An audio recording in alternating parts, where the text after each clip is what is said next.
wamekuja kwa wingi. Mutongoria wa bũrũri Ndagĩtarĩ William Ruto nĩ atabanirie gĩikaro na MCA arĩa mathuurĩtwo na kĩama kĩa Jubilee thingira-inĩ wa iregi wa kaunti ya Nakuru, kũrĩa arongoreirie kũmatha ũnyiti mbaru makĩria kuma kũrĩ atongoria ya itanya-inĩ rĩa gũkinyanĩria nyingĩ cia tabarĩra ciake cia ũthii wa nambere, arĩ hamwe na waki wa nyũmba cia raithi ũndũ ũmwe na ũheani wa motungata ma ũrigitani kuona ciothe ciathugundĩtwo hĩndĩ ya thirikari ya Jubilee. You know, because it's a difficult decision to make. Nobody wants to make it.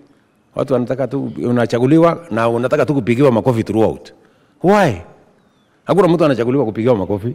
We have to change our country, and I am telling you, we are going to change Kenya. Hawa watu wanatupigia makelele saa hii ndio watakuwa wanatupigia makofi zaidi hapo mbele.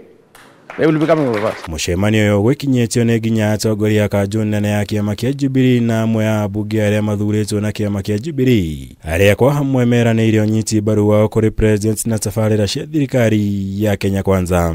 So we work together, and I am 100% brave, and I know Your Excellency, and I'm convinced that when you work together with His Excellency, also your Deputy President and your team of the executive, we know this country, we will go very far. In most cases, we make popular decisions. But the decisions that you have taken, especially the issue of the housing, is a firm decision, is a good decision. Might not be popular now, but 2-3 years to come, Kenyans will look back and say, yes, His Excellency Dr. William Ruto was right. Kũringana na amwe arĩa megwĩkinyĩtia mũcemanio ũyũ, president nĩ eranĩire kũnyita mbaru rĩendekithia rĩa kũhe hinya mbunge cia kaunti nĩguo kũihotithia gũthũrimaga magavana na njĩra njega, nĩguo gũtigĩrĩra nĩ marĩrutagĩra mũingĩ wĩra na njĩra ĩrĩa yagĩrĩire na ya kĩwatho.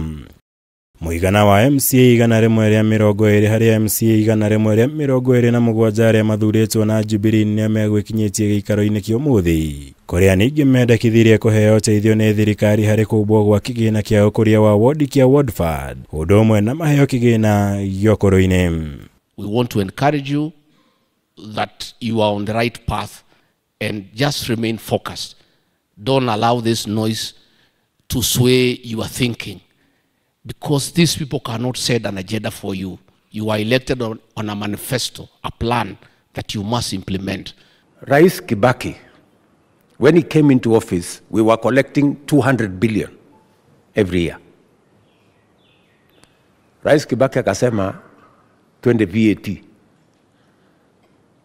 That is how Kenya, by the time Kibaki was leaving office, we were collecting close to $1 trillion. We are collecting 900 billion from 200 billion.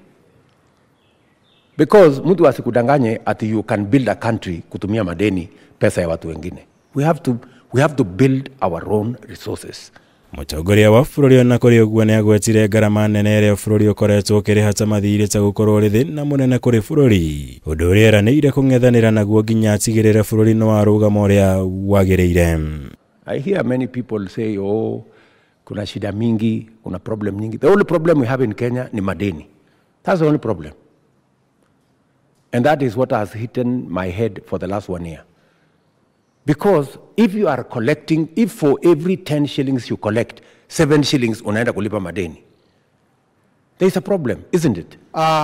Ngĩribotera Kameme TV, njĩtagwo Mwaũra wa Kunya.